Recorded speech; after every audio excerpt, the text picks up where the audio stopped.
Hi friends, welcome back to our channel. நம்ம சேனலில் மறக்காமல் லைக் சப்ஸ்கிரைப் பண்ணிக்கோங்க. நாளைக்கான எபிசோடில் என்ன நடக்குது பார்த்தீங்கன்னா, ராமச்சந்திரன் வீரா கிட்ட உன் மனசில் பயமே இருக்காதா?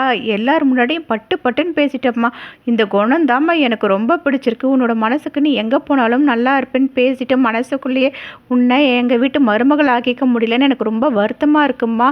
நீ எங்கே இருந்தாலும் ரொம்ப நல்லா சந்தோஷமாக வாழணுமா அப்படின்னு சொல்லிட்டு இருப்பாங்க. வீராவோட அம்மா ராமச்சந்திரன் கிட்ட ரொம்ப நன்றிண்ணா, நீங்கள் மட்டும் இல்லைன்னா இந்த நிச்சயமே நடந்திருக்காது அப்படின்வாங்க. அப்போ ராமச்சந்திரன், நான் ஒன்றுமே செய்யலம்மா. வீராவோட நல்ல மனசுக்கு எல்லாமே நல்லதாகவே நடக்க போகுது. இந்த கல்யாணத்தை நான் முன்னே நின்று நடத்தி வைக்கிறது நினைக்கும் போது எனக்கு ரொம்ப சந்தோஷமாக இருக்குது. நீ எதை பற்றியும் கவலைப்படாத, நான் பார்த்துக்கிறேம்மா அப்படின்வாங்க. அப்போ வீராவோட அம்மா கிளம்புறேன்னு சொல்லிட்டு அங்கேருந்து போயிடுவாங்க. வீரா ரொம்ப சோகமாக இருப்பாங்க. அதை பார்த்தா கண்மணி மனசுக்குள்ளேயே, என்னடி அவனை தேடிட்டு இருக்கியா? அவன் இந்நேரம் ரூம்குள்ளே அவங்க அம்மா ஃபோட்டோ முன்னாடி போய் அழுதுட்டு இருப்பான். அவனால் அதை தானே பண்ண முடியும் அப்படின்னு பார்த்துட்டு இருக்கும்போது ராமச்சந்திரன் கண்மணி கிட்ட கல்யாணத்துக்கு தேவையான எல்லாத்தையுமே நீ எழுதி வைமா, நான் வெளியே போயிட்டு வரேன்னு சொல்லிட்டு அங்கேருந்து கிளம்பி போயிடுவாங்க. கண்மணி மாடிக்கு போவாங்க. அப்போ அவங்க அத்தை துணி காய போட்டுட்டு இருப்பாங்க. கண்மணியை பார்த்த உடனே என்ன ரொம்ப சந்தோஷமாக இருக்கிற போல இருக்கு. ஒரு பக்கம் உன் தங்கச்சிக்கு ஒரு நல்ல சம்மதம் பேசி முடிச்சுட்ட, இன்னொரு பக்கம் அந்த மாறனனை கதறி கதறி அளவிட போகிறல்ல அப்படின்வாங்க. அதை கேட்ட கண்மணியும், ஆமா அத்தை, அவன் மூஞ்சில் சோகத்தை பார்க்க எனக்கு அவ்வளோ சந்தோஷமாக இருக்குது தெரியுமா, குடிக்கிறத பார்க்க எனக்கு அவ்வளோ சந்தோஷமாக இருக்குது அப்படின்வாங்க. அதை கேட்ட அவங்க அத்தை, என்னால் தான் எதுவுமே பண்ண முடியல அப்படின்வாங்க. அதான் நான் இருக்கேன் அத்தை, எல்லாத்தையும் நான் பார்த்துக்கிறேன், அவனை பள்ளி நான் வாங்காமல் விட மாட்டேன் அப்படின்வாங்க. சரி, நான் உன்கிட்ட ஒன்று கேட்குறேன்னு நீ தப்பாக எடுத்துக்க கூடாது. நீயும் உன்னோட புருஷனும் அந்யோன்யமாக இருக்கீங்களா? ஏன்னா உன்னோட கோவலாம் ஒரு குழந்தை வந்தால் போயிடும்ல, அதுக்காக தான் கேட்டுட்ருக்கேன். அதுவும் இல்லாமல் உன்னோட தங்கச்சி வீரா இந்த குடும்பத்தை மன்னிச்சு ஏற்றுக்கிட்டா, அது மட்டும் இல்லாமல் எல்லாருமே ஒதுக்குற மாறன்கிட்ட ரொம்ப அக்கறையாக வேற இருந்துகிட்ருக்கா. அதான் நீயும் உன்னோட புருஷனை ஏற்றுக்கிட்டு நீ மனசெல்லாம் மாறிட்டுனா அதுக்காக தான் நான் உங்ககிட்ட கேட்குறேன் அப்படின்வாங்க. அதை கேட்ட கண்மணி நான் அப்படிலாம் மனசு மாற மாட்டேன் அத்தை, எனக்கும் அவருக்கும் நடுவில் இது வரைக்கும் எதுவுமே நடக்கலை, நாங்கள் 2 பேரும் தனித்தனியாக தான் தூங்கிட்டு இருக்கோம் அப்படின்வாங்க. அதை கேட்ட அவங்க அத்தை இல்லை, அவன் உன் கூட ரொம்ப பாசமாக இருக்கிறான்ல, உன்னை ரொம்ப பார்த்தாலே உருக்கிட்டு இருக்கானே, அதனால தான் கேட்குறேன் அப்படின்வாங்க. அதை கேட்ட கண்மணி அந்த அளவுக்கு நான் கண்ட்ரோல் பண்ணி வச்சுருக்கேன் அத்தை அப்படின்வாங்க. எப்படி ஒரு பொண்ணு தான் புருஷனை கண்ட்ரோலில் வச்சுக்கிறதுக்கான மந்திரமே தாம்பத்தியம் தான், அது இல்லாமல் எப்படி அப்படிங்கிறது கேட்பாங்க. அது எல்லாமே சீக்ரெட் அப்படின்னு சொல்லிட்டு இருப்பாங்க. அவங்க அத்தை நீ வீராவோட கல்யாணத்தில் கொஞ்சம் ஜாக்கிரதையாகவே இருக்கணும், ஏன்னா அவன் மனசில் மாற இருக்க மாதிரி எனக்கு தோணுது, எப்போ வேணும்னாலும் அவன் மனசு மாதிரிலாம் பார்த்துக்கோ அப்படின்வாங்க. அதை கேட்ட கண்மணியும் சரின்னு சொல்லிட்டு இருப்பாங்க. நெக்ஸ்ட் சீனில் பார்த்தீங்கன்னா வீரா வீட்டில் சோகமாக உட்காந்துட்டு இருப்பாங்க. அப்போ பிருந்தா என்னக்கா மாமா போட்ட மோதிரத்தை பார்த்துட்ருக்கேன் நீ அப்படின்வாங்க. அவங்க அம்மா என்ன வீரா, இன்னைக்கு உனக்கு நிச்சயம் முடிஞ்சிருக்கு, நீ சந்தோஷமாக இருக்கணும்டி அப்படின்னு பேசிகிட்டு இருக்கும்போது ஃபோன் வந்துகிட்டே இருக்கும். யாருன்னு பாருமா பிருந்தா சொல்லுவாங்க. பார்த்தீங்கன்னா ஃபோன் அட்டன் பண்ணி பேசினா மாப்பிள்ள தான் பேசுவாங்க. வீரா கிட்டே பேசணும், கொஞ்சம் ஃபோன் கொடுக்குறீங்களா அப்போ கேட்பாங்க. பார்த்தீங்கன்னா வீரா கிட்டேயும் ஃபோனை கொடுப்பாங்க. வீரா சொல்லுங்கள், என்ன விஷயமா கால் பண்ணியிருக்கீங்க, நீங்கள் ஏன் நம்பருக்கே கால் பண்ணியிருக்கலாம்ல, எதுக்கு அம்மா நம்பருக்கு கால் பண்ணீங்க அப்படின்னு கேட்பாங்க. அதுக்கு அவர் அது ஒன்றும் இல்லை வீரா, நான் எப்படி டைரெக்டாக உங்ககிட்ட பேச முடியும், அதான் உங்கள் அம்மா கிட்ட பர்மிஷன் கேட்டு பேசலான்னு பண்ணேன்.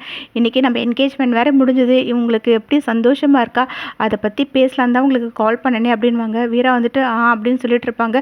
சரிங்க அப்படின்னு சொல்லிட்டு பார்த்தீங்கன்னா 2 பேருமே பேசிகிட்டே இருப்பாங்க. அப்போ வீரா எனக்கு வேலைக்கு போகிறதுக்கு டைம் ஆகுது அப்படின்னு சொல்லிட்டு இருப்பாங்க. அதை கேட்ட உடனே, மார்னிங் தானே வேலைக்கு போவாங்க எல்லாருமே, நீங்கள் என்ன நைட்டு வேலை இருக்குன்னு சொல்கிறீங்களே, இந்நேரம் எல்லா ஷாப்பும் மூடி இருப்பாங்கல்ல அப்படின்வாங்க. அதுக்கு வீரா காலையில் தாங்க அக்கௌண்டன்ட் வேலைக்கு போயிட்டுருக்கேன், நைட் ஆட்டோ ஓட்டிகிட்ருக்கேன் அப்படின்வாங்க. அதை கேட்டால் நைட்டில் ஆட்டோ ஓட்டுறீங்களா, அது உங்களுக்கு சேஃப் தானே அப்படின்னு கேட்பாங்க. நான் 3 மாதமாக ஆட்டோ தாங்க ஓட்டிகிட்ருக்கேன், நான் பார்த்துக்கிறேன் அப்படின்னு சொல்லுவாங்க.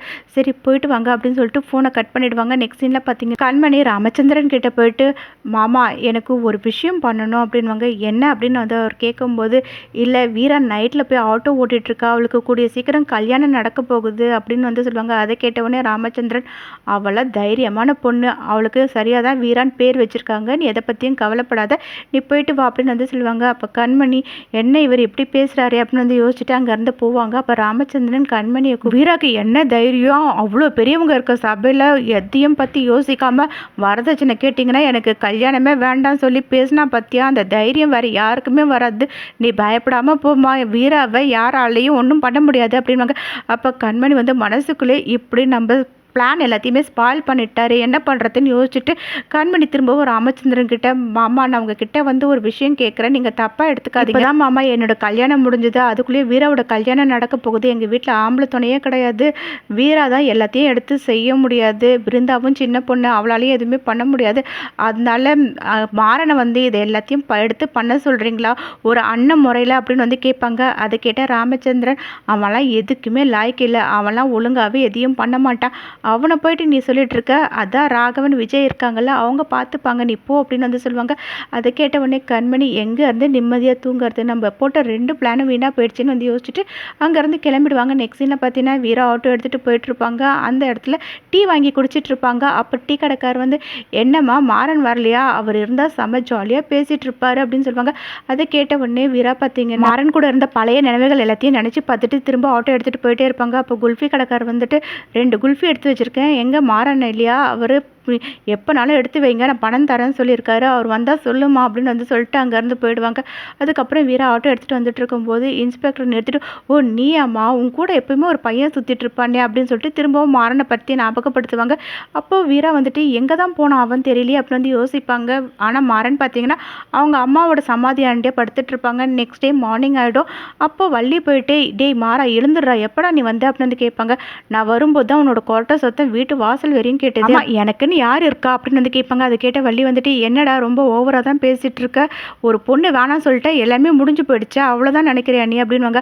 அப்படிலாம் இல்லை அத்தை அப்படின்னு பேசிட்டு அங்கேருந்து போகும்போது எனக்கு தெரியும் மாறா, நான் பார்த்துட்டு தான் இருந்தேன் அப்படின்னு வந்து சொல்லுவாங்க. அப்போ மாறன் வந்துட்டு ஐயோ இது எதை பார்த்துது எதை பற்றி பேசுது அப்படின்னு வந்து யோசிப்பாங்க. இப்படி இந்த எபிசோட் நெக்ஸ்ட் எபிசோட் என்ன நடக்குது தெரிஞ்சுக்க நம்ம